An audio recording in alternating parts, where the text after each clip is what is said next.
नमस्कार. मी पल्लवी डांगी. सारस्वत कनेक्ट तर्फे तुम्हा सगळ्यांना गुरुपौर्णिमेच्या खूप खूप शुभेच्छा. आपण वाढदिवस साजरा करतो. आई वडिलांसाठी mother's day, father's day celebrate करतो. शिक्षक दिन साजरा करतो, व्हॅलेंटाईन डे साजरा करतो. पण असा कोणता बरं दिवस आहे की ज्या दिवशी आपण त्या सगळ्यांचं स्मरण करायला हवं की ज्यांनी आपल्याला आयुष्यात घडवलं? तो दिवस म्हणजे गुरुपौर्णिमा. आषाढ शुक्ल पौर्णिमा म्हणजे महर्षी वेदव्यासांची जन्मतिथी. तोच बरं दिवस का गुरुपौर्णिमा म्हणून सेलिब्रेट केला जातो? हे महर्षी वेदव्यास आहेत कोण आणि यांचं नेमकं योगदान काय? आपण आज जाणून घेऊया. हजारो वर्षापूर्वींचा काळ, जेव्हा वेद वाङ्मयाचा अफाट विस्तार होता. हा अभ्यास इतका प्रचंड होता की कुठल्याही विद्यार्थ्याला तो इतका अवघड जायचा. ज्ञान अफाट होतं, पण शिकणं आणि शिकवणं दोन्हीही खूप अवघड होतं. अशा वेळी वेदव्यास म्हणजे कृष्णद्वैपायन यांनी वेदांचे 4 भाग केले. तुम्ही फक्त कल्पना करा की 1ली ते 10वीचा जो आपला अभ्यासक्रम आहे, सगळा आपल्याला एकत्र शिकायचा आहे. तर आपली काय बरं अवस्था झाली असती? तशीच अवस्था त्या काळी विद्यार्थ्यांची होती. तर महर्षी वेदव्यासांनी वेदांचे जे 4 भाग केले, ते आजही आपण ओळखतो. यजुर्वेद, ऋग्वेद, सामवेद आणि अथर्ववेद या नावांनी. यामुळे अभ्यासक्रम सोपा झाला. ते इतकंच करून थांबले नाहीत. त्यांनी वेदांताचं सार म्हणजे उपनिषद यांना सूत्रांमध्ये बांधलं. सूत्र म्हणजे फॉर्म्युला आणि आज तीच उपनिषदांची सूत्र ब्रह्मसूत्र या नावाने प्रसिद्ध आहेत. सामान्य व्यक्तीपर्यंत हे ज्ञान पोहोचवण्यासाठी त्यांनी 18 महापुराण आणि उपपुराण यांची निर्मिती केली. ते इतकंच करून थांबले नाहीत बरं का. जगामध्ये कधीही न विसरू शकणारा असं जगातील सगळ्यात मोठं 1,00,000 श्लोकांचं महाकाव्य महाभारत हे व्यासांनीच रचलं.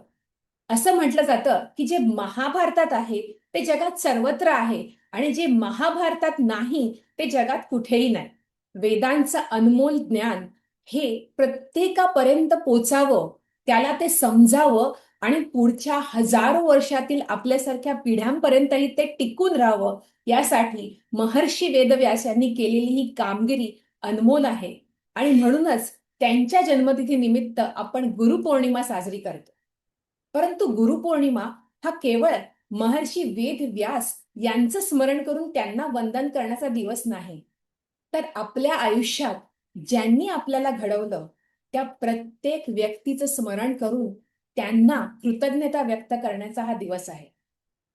आईने बोलायला शिकवलं, वडिलांनी जबाबदारीची जाणीव करून दिली, शाळेच्या ज्या बाई होत्या त्यांनी अक्षर ज्ञान दिलं, खेळाच्या प्रशिक्षक जे होते त्यांनी शिस्त शिकवली आणि आपल्याला न आवडणारे जे कडक आपले बॉस होते त्यांनी वेळेचं महत्त्व समजावलं.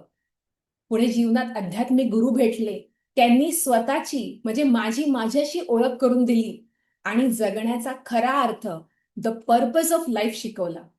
इतकंच नव्हे, थोडासा विचार करून आठवा, आपल्या आयुष्यात आलेले कठीण प्रसंग, ते कटू अनुभव त्यांनी आपल्याला केवढे मोठे धडे दिले, जे कितीतरी पुस्तकं वाचून सुद्धा आपल्याला कधीच मिळाले नसते.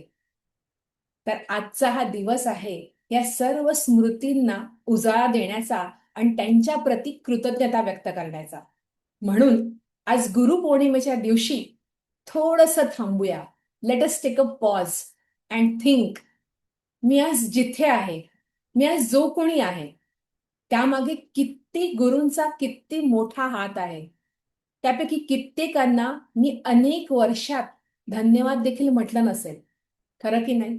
चला, आपण सगळे मिळून आज त्यांच्याप्रती आपली कृतज्ञता व्यक्त करूया. कारण ज्ञान देणारा प्रत्येक जण हा गुरु असतो आणि कृतज्ञता व्यक्त करणारा प्रत्येक जण हा खरा शिष्य असतो. पुन्हा एकदा तुम्हा सगळ्यांना गुरुपौर्णिमेच्या मनःपूर्वक शुभेच्छा.